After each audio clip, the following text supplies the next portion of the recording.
What's going on, guys? It's your boy John Liquidator coming back with another video. So it looked like the WNBA need to be thanking Caitlin Clark, and some NBA legends set the record straight about the whole thing. The Indiana Fever must win tonight. We finna unpack it all right here, right now. For this one here, we got to go all the way up to Indy. Let's get it. Let's go.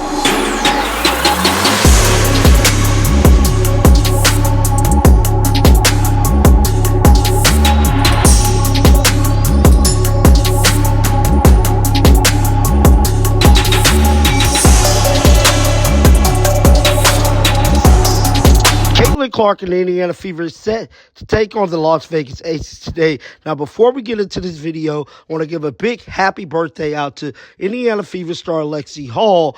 Today is her birthday, getting back into content. So, we know that the Fever is set to face the Aces tonight. The Aces is the only WNBA team they pretty much have not beaten this 2024 season. I'm telling you right now, this is a must-win game. This game tonight is like win or go home for Caitlin Clark and the Indiana Fever, because they need this win over the Aces to get them in a mind state heading into the playoff. If Christie decides to pull off a good coaching effort to beat the Aces, this will let everybody know they are a legit threat going into the playoffs. To me, if they lose tonight, it is not going to be a good look for Caitlin Clark and the Indiana Fever moving towards the playoffs. People might not take them as serious as they did a few weeks ago. They must win tonight. They have to put the beats on the Aces, bro. Simple as that. They got to get out of whatever little defense funk they got them in.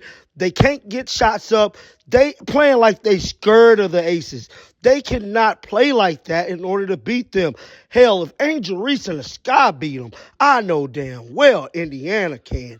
Moving on to another story. 2 NBA legends let it be known how the WNBA need Caitlin Clark on a whole nother level, bruh. She changed everything. It's being reported that Hall of Famer sounds off on why WNBA players should be thanking Caitlin Clark. Now, I got to totally agree with them. The WNBA players need to be thanking Caitlin Clark for all the publicity they're getting, all this attention. Before Caitlin Clark got here, they wasn't getting none of this, bruh. Hell, they weren't even getting private planes, bruh. They had to fly commercial. Are you serious, dog? With all that being said, let's check out what these NBA legends had to say about Caitlin Clark changing the game. Roll the footage. Have been complaining that the physicality against her is too much.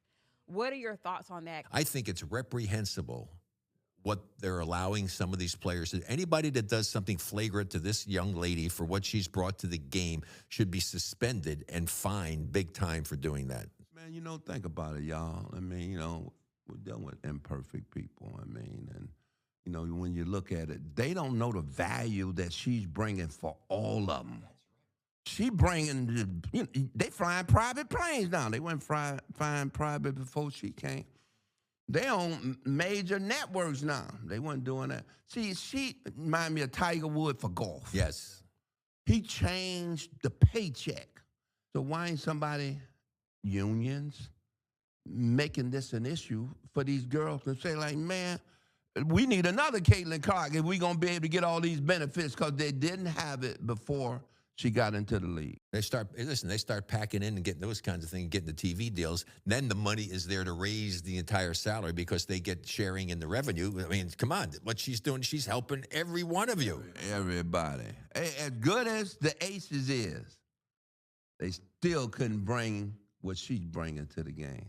Was 2 WNBA Hall of Famers speaking about Caitlin Clark and the Indiana Fever success. Let's all agree on this. No matter how great the Aces is, even Asia Wilson, what Caitlin Clark has done, they couldn't even do it with a 12-foot pole. Caitlin Clark is coming in here, setting the tone for the future to come. She is the face of the league. You can love her, you can hate her, but one thing you cannot do is discredit her ability on a basketball court. Now, with all that being said, head coach Christie decides spoke with reporters today, and I'm sticking true to what I said earlier, bruh. This is a must-win game for the team tonight, bro. Christy Sides better come out there ready to coach like she ain't coached never before. This is a win or go home situation. Let's roll the foot. Yeah, just it's for whoever the scout coach is. It's really nice because it's just making adjustments from the other night. So yeah, I mean Vegas is a great team. You got to find ways to on the defensive end change things up just a little bit for us. I mean we went in at half at 41, which I thought was really good for us against Vegas. If we could just put the ball in the hole, it would have helped out a little bit. And I think if we also are able to put the ball in the hole, it helps us out on that other end as well. Your success is so much predicated on pace and defense. When both of those are kind of a struggle, then what's kind of that plan C, plan D? Yeah, you just have to execute, take care of the basketball, make sure that we're getting good shots and not try to catch back up. Always going to look to push. Like pace is number one, but then as things slow down, like towards the end of a game, we've got to be able to get stops and then execute. Christy, something we kind of wondered about just from our observing the game the other night, and I've seen people talking about it online, which I'm not going to keep asking you questions about social media. But was Caitlin at all sick, or was there something going on when she left, she went back and came back? Was there anything at all? Yeah, no, I think she just needed a bathroom break and came back, and she no. Okay, just want to check. Thank you. Asia Wilson, we see it when you go back and you watch the tape and you analyze that. Just why and how and what makes her such a challenge to defend? Yeah, I mean, she's just looking to attack all the time, and now she's able to hit that high post jumper, even step out. They're running inverted actions for her where they're putting her in staggers, putting her in pin downs. So that's different for a post to have to guard those actions.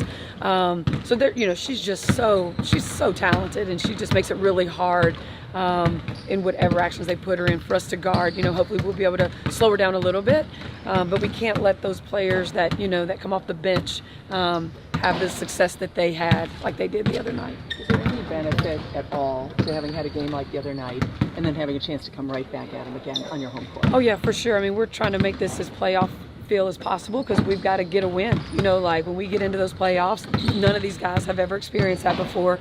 We've got to make sure that we get a win so we can get home for that game 3. You've talked a lot about this team understanding each other more, building that chemistry, but throughout the last few months, how important has it been also for them to kind of mesh their playing styles together and to make those more basketball adjustments, like Aaliyah changing her game a little bit and Kelsey playing a little bit differently maybe than she had in previous years? Yeah, I think as time keeps going, they're just going to keep learning new things about each other, figuring things out. Some things that are really good for us and helps us be successful. They start doing those things a little bit more. You hear them talking about it. Some of the different screening actions that we have. So it's I keep saying it, and it's a process, and it's going to be an offensive. That cohesion is such a process. It just keeps getting better as we keep playing and having success with what we're trying to do. Do you feel like that the physicality that was shown by them was representative of the playoffs, like you keep talking about? 100%. I mean, that game was so physical the other night. I think there was, I think they let us play a lot for both of us. I do think there was some. Caitlin and Kelsey were constantly being, the freedom of movement needs to be just kind of looked at a little bit. I think they were being guarded a little harder than they need to be, not letting them get to where they, from point A to point B. So, we talked about that. But yeah, I mean, this is playoff basketball, and they're one of the best teams in the league. So they were really physical, and we've got to be able to adjust to that and handle that, and also be aggressive back. What has been your message to those reserves like Erica, Katie Lou? That was Christy Sides speaking to reporters, man, before this game took place tonight. And I'm telling you right now, they got to win this game to go into the playoffs with a good head of steam and let the world know they are for real, bro, because it's right now, they ain't looking so serious, dog. I just got to keep it real. Caitlin Clark and the Fever got to get out this defensive funk that the Aces always put them in. They got to play Fever basketball, and that's something they have not done since they've been playing the Aces. But, guys, get down in the comment section. Let me know your thoughts about this. Keep them bells on because I'm going to bring you the news. And until next time, dog, shake the haters off. I'm out of here. Peace out. Shake the haters.